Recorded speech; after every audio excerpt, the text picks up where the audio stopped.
की सरकार को भी गुनहगार मान लेता हाँ, हाँ। कि वहाँ 10 साल के भी हमारी बहन पूछ रही थी, 10 साल वहाँ सरकार थी।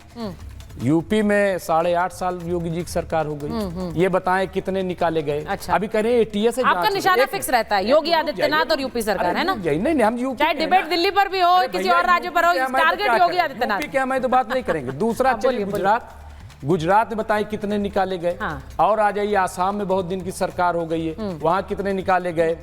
मध्य प्रदेश से कितने रोहिंग्या निकाले गए। आरपीजी से पूछूंगी, महाराष्ट्र से कितने निकाले गए हमें बता दीजिए, हमें दे दीजिए डाटा। एटीएस आपको भाई साहब, अगर आप मुझसे बड़े हैं, मेरी आपकी जानकारी मुझे उससे ज्यादा होगी, लेकिन अपने उसमें ऐड कर लीजिए एटीएस उत्तर प्रदेश में काम कर रहा है रोहिंग्याज और बांग्लादेशियों के ऊपर। तो आप ध्यान रखिए। अच्छा ठीक है, आरपीजी के पास जा रही है, विश्व जानता है। अच्छा आरपीजी जवाब दे रहे हैं। साल काम करेगा मैं बता दूं। मुमताज जी एक मिनट, आरपीजी को लीजिए स्क्रीन पर। आरपीजी मुमताज जी जो कह रहे हैं वो पूछ रहे हैं कि अलग अलग राज्यों में आपकी सरकारें हैं, वहां कितने रोहिंग्या आप लोगों ने निकाल लिए, क्योंकि ये जो आप कर रहे हैं अभी, ये बस सरकार आने के बाद एक जवाब दो। जो कहते हैं ग्रैबिंग दी आईबॉल्स, शुरुआत में बस वही है कि आपके ऊपर ध्यान आकर्षित हो, आप इसलिए कार्रवाई कर रहे हैं, उसके बाद थोड़ी देर में ठंडे बस्ते में चला जाएगा।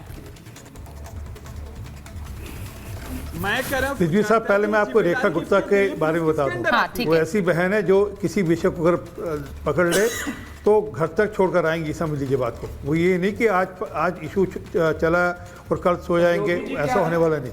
क्योंकि हमारी सरकार में कोई भी रोहिंग्यास का समर्थक नहीं है, दिल्ली सरकार में कोई भी रोहिंग्यास का समर्थक नहीं है। और मुमताज जी बोलने दीजिए ना, बोलने दीजिए। अगले 2 साल में आपको, बोलिए आरपीजी। अगले 2 साल में आपको अगले 2 साल में पूरा रोहिंग्या का जो यहाँ पे लोग बसे हुए हैं, रोहिंग्या जहाँ वो सबके सब यहाँ से भेजे जाएंगे, सुनिश्चित है, एक भी छोड़ने वाले नहीं है। पहली बात। दूसरी बात, आपने पूछा महाराष्ट्र के अंदर ऑलरेडी एक्शन शुरू हो चुका है, जम्मू कश्मीर में ऑलरेडी एक्शन हो रहा है, असम के अंदर उनको ऑलरेडी कैंप्स में भेज दिया गया है, डिटेंशन कैंप में भेज दिया गया है। ठीक है। हाँ, जहाँ दिक्कत हो रही है वो बंगाल है, वहाँ सरकार, क्योंकि ममता बनर्जी की वहाँ पे दिक्कत है, वहाँ सरकार सहयोग नहीं कर रही।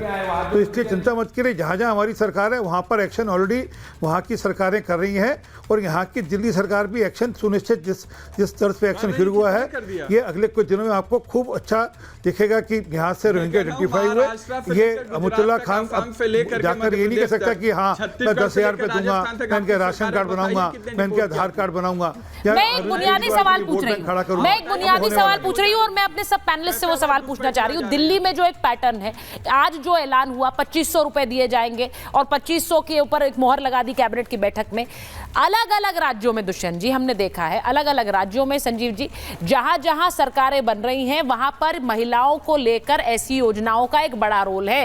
अब सवाल ये है कि क्या अब यही ट्रेंड चलेगा, जहां पर 2500 रुपए, जहां पर 2100 रुपए, वहीं पर सरकार बनेगी? संजीव जी देखिए, ये आज ऐलान गलत कर नहीं दिया। है। अगर महिलाओं के, पहले मुझसे पूछा उन्होंने। अच्छा संजीव जी पहले चलो संजीव जी। यत्र नार्यस्तु पूज्यन्ते रमन्ते तत्र देवता, ये बेसिक सिद्धांत है भारतीयता का, इस भूमि का, जिसमें सुगंध आती है।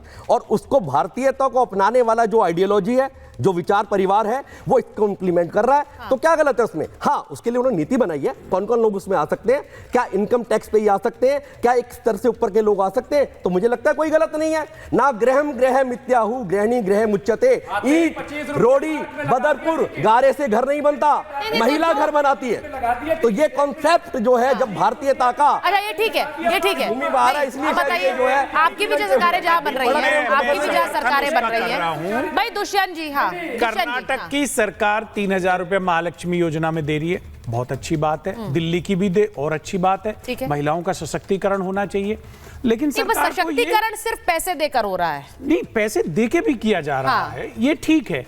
SC ST OBC और EWS की जो महिलाएं हैं उनको तो कंपलसरी करना चाहिए। देखिए, क्योंकि आज महिला दिवस है, इसीलिए मैं ये सवाल इंपॉर्टेंटली पूछ रही हूँ, क्योंकि आप प्रीति जी काम करती हैं, बहुत से आपकी एनजीओ काम करती है।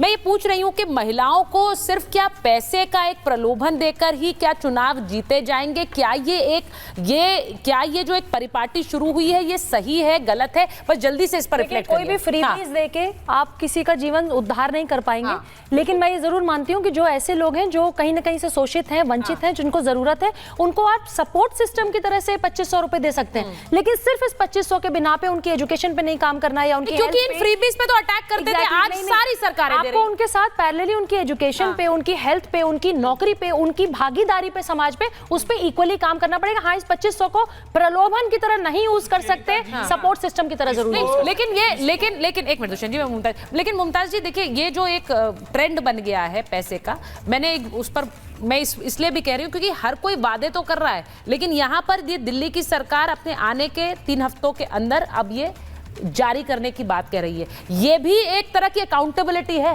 अकाउंटेबिलिटी देखिए, 4 लाइन सुन लीजिए। हाँ। कि रेवड़ी बांटो ठीक है, पर बात मुझे समझाओ, ये सब कैसे आएगा, मुझको कुछ बतलाओ। आते ही हमारी जो बहन है मुख्यमंत्री, उन्होंने कहा कि भाई यह तो ठन गोपाल है, कोच खाली है। अब खाली कोच से ये खाली जो है, खाली हांडी जो है ऐसे ऐसे बीरबल की तरह करने से तो किसी को कुछ मिलने वाला नहीं। और खाली है ये साबित, आपको लग रहा है नहीं मिलेगा, आपको लग रहा है नहीं मिलेगा।